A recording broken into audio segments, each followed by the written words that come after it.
Hello guys, this is me, Clifton Albano, and this is our short vlog for today.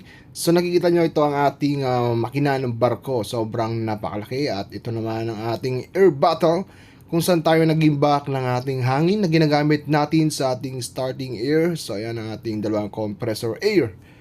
So dadako naman tayo dito sa bandang dulo. Sa makikita natin dito ang aking tuturo ang aking napakagandang gamayan ng ating mga iba't ibang klase ng bomba or pumps na ginagamit natin sa ating mga systems. So ayan po ang ating lube oil cooler. Nakakatulong itong lube oil cooler upang males ang ating init ng ating langis sa ating makina. At nakakatulong din ito upang ma-prevent natin ng ating overheating sa ating main engine bearing. Dadako naman tayo dito sa pinakailalim ng ating engine room, dito sa may lower platform or lower deck.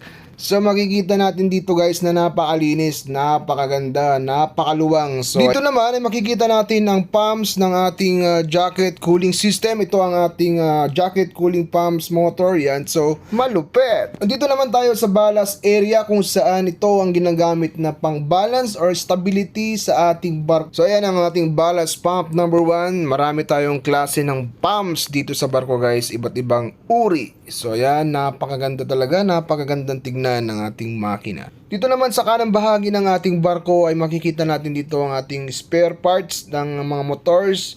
So ayan, time lapse na tayo guys kasi wala na tayong oras para mag vlog kasi mayroon pa tayong duty ngayong araw na to. So bibilisan na natin for fast talk dahil ito ay isang short vlog lang naman. Dito naman sa third deck ng ating engine room, makikita natin ng ating cylinder liner at ating mga high pressure pipe, injection valve at iba pang klase ng ating fuel system. So ayan, nakikita natin dito ang ating generator. So yan ang nagsusupply ng ating kuryente or power ng ating barko. In case naman ng power failure ng ating generator ay meron tayong naka-standby or naka-auto mode na emergency generator. At ito naman ang ating purifier room. Ito ang ating separator ng ating mga fuel oil at ating lube oil system ng ating barko or ating makina. Engineer, kami naman ang may maintenance or nangangalaga sa ating iba't ibang uri ng machineries tulad ng pag-aalaga namin sa inyo.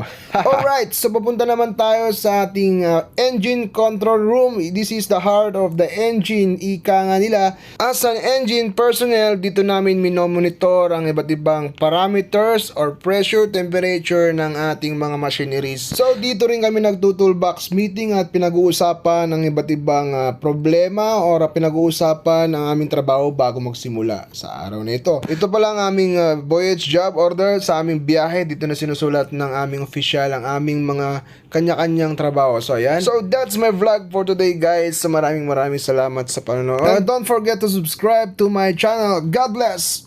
Alright!